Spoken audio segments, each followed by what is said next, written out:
అది ఆయన ఇష్టం. అది ఆయన టోటల్ ఆయన పర్సనల్ వ్యూ. నా పర్సనల్ వ్యూ నేను వ్యక్తం చేశాను. ఒక హిందూగా, ఒక తిరుపతిలో ఉన్న ఒక నివాసిగా దానికి కమ్యూనల్ కలర్ లేదని నాకు గర్వంగా చెప్పుకోగలను. సో అది కరెక్ట్ కాదు అని చెప్పాను, అంతేగాని దానిపైన ఆయన నేను చిన్నప్పటి నుంచి నాన్నగారి సినిమాలో ఆయన యాక్ట్ చేసినప్పటి నుంచి నేను చూసాను, నేను అంకుల్ అని సంబోధిస్తాను. ఆయన అంటే నాకు గౌరవం, అంతేగాని there is nothing controversial about it. అంటే ఇప్పుడు సార్ పవన్ గారు కూడా ఓ మాట చెప్పారు సార్, మాట్లాడాలి అందరూ ఓపెన్ అవ్వాలి అని చెప్తున్నారు కదా, ఆయనే చెప్పారు. ఒకటి చెప్తాను, నటులందరూ అద్దాల మేడలో మేమందరం ఉంటాం. ఇప్పుడు నేను మాట్లాడితే ఒక వరకు మీకు నచ్చచ్చు, అది మీకు నచ్చకపోవచ్చు.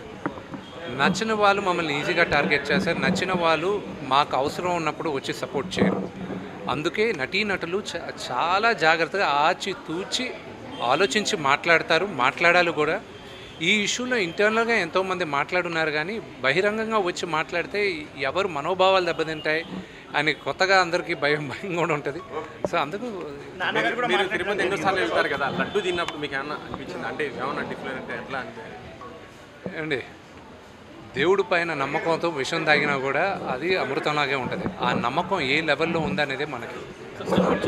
నేను కన్నప్ప గురించి మేము ఒక మేజర్ ఈవెంట్కి తీసుకొస్తున్నాం ఆయన రిక్వెస్ట్ చేసాం రావాలని. అది శ్రీకాళహస్తిలోనే జరగాలి. ఎందుకంటే ఇంత భారీ బడ్జెట్ పెట్టి ఆ ఈశ్వరుడి పైన సినిమా తీస్తున్నాం, కన్నప్ప పైన సినిమా తీస్తున్నాం. భారతదేశం అంతా కన్నప్ప గురించి, శ్రీకాళహస్తి మహత్యం గురించి తెలియాలన్న ఉద్దేశంతో ఆయన కూడా వస్తే బాగుంటుంది, మన తెలుగు వాళ్ళ ఘనకీర్తి ఏంటో కూడా చెప్పాలి అనే ఉద్దేశంతో సినిమా చేస్తున్నాం. పరమేశ్వరుడి దయ. మేము కూడా దానికోసం వెయిటింగ్, త్వరలో చెప్తాను. బ్రహ్మాండంగా ఉందండి ఆయన దగ్గర ఉన్న స్పందన. Family friends, family relatives and you know మిగతా క్వశ్చన్స్ అనే వీటి గురించి మీరు నాన్నగారిని అడగాలి. నాన్నగారు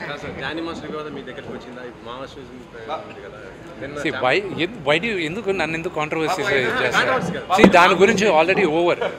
అది ఆయన ఇష్టం, అది ఆయన టోటల్ ఆయన పర్సనల్ వ్యూ. నా పర్సనల్ వ్యూ నేను వ్యక్తం చేశాను. ఒక హిందూగా, ఒక తిరుపతిలో ఉన్న ఒక నివాసిగా దానికి కమ్యూనల్ కలర్ లేదని నాకు గర్వంగా చెప్పుకోగలను. సో అది కరెక్ట్ కాదు అని చెప్పాను, అంతేగాని దానిపైన ఆయన నేను చిన్నప్పటి నుంచి నాన్నగారి సినిమాలో ఆయన యాక్ట్ చేసినప్పటి నుంచి నేను చూసాను, నేను అంకుల్ అని సంబోధిస్తాను. ఆయన అంటే నాకు గౌరవం, అంతేగాని there is nothing controversial about it. అంటే ఇప్పుడు సార్ పవన్ గారు కూడా ఓ మాట చెప్పారు సార్, మాట్లాడాలి అందరూ ఓపెన్ అవ్వాలి అని చెప్తున్నారు కదా, ఆయనే చెప్పారు. ఒకటి చెప్తాను, నటులందరూ అద్దాల మేడలో మేమందరం ఉంటాం. ఇప్పుడు నేను మాట్లాడితే ఒక వరకు మీకు నచ్చచ్చు, అది మీకు నచ్చకపోవచ్చు. నచ్చిన వాళ్ళు మమ్మల్ని ఈజీగా టార్గెట్ చేస్తారు, నచ్చిన వాళ్ళు మాకు అవసరం ఉన్నప్పుడు వచ్చి సపోర్ట్ చేయరు.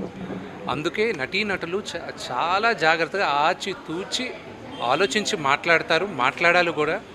ఈ ఇష్యూలో ఇంటర్నల్గా ఎంతోమంది మాట్లాడున్నారు, కానీ బహిరంగంగా వచ్చి మాట్లాడితే ఎవరు మనోభావాలు దెబ్బతింటాయి అని కొత్తగా అందరికీ భయం కూడా ఉంటుంది. సో అందుకు మీరు తిరుపతి ఎన్నోసార్లు వెళ్తారు కదా, లడ్డు తిన్నప్పుడు మీకు ఏమన్నా అనిపించింది? అంటే ఏమన్నా డిఫరెంట్ ఎట్లా అంటే ఏమండి, దేవుడి పైన నమ్మకంతో విషం తాగినా కూడా అది అమృతంలాగే ఉంటుంది. ఆ నమ్మకం ఏ లెవెల్లో ఉందనేదే మనకి. నేను కన్నప్ప గురించి మేము ఒక మేజర్ ఈవెంట్కి తీసుకొస్తున్నాం ఆయన రిక్వెస్ట్ చేసాం రావాలని. అది శ్రీకాళహస్తిలోనే జరగాలి. ఎందుకంటే ఇంత భారీ బడ్జెట్ పెట్టి ఆ ఈశ్వరుడి పైన సినిమా తీస్తున్నాం, కన్నప్ప పైన సినిమా తీస్తున్నాం. భారతదేశం అంతా కన్నప్ప గురించి, శ్రీకాళహస్తి మహత్యం గురించి తెలియాలన్న ఉద్దేశంతో ఆయన కూడా వస్తే బాగుంటుంది, మన తెలుగు వాళ్ళ ఘనకీర్తి ఏంటో కూడా చెప్పాలి అనే ఉద్దేశంతో సినిమా చేస్తున్నాం. పరమేశ్వరుడి దయ. మేము కూడా దానికోసం వెయిటింగ్, త్వరలో చెప్తాను. బ్రహ్మాండంగా ఉందండి ఆయన దగ్గర ఉన్న స్పందన. Family friends, family relatives and you know మిగతా క్వశ్చన్స్ అనే వీటి గురించి మీరు నాన్నగారిని అడగాలి. నాన్నగారు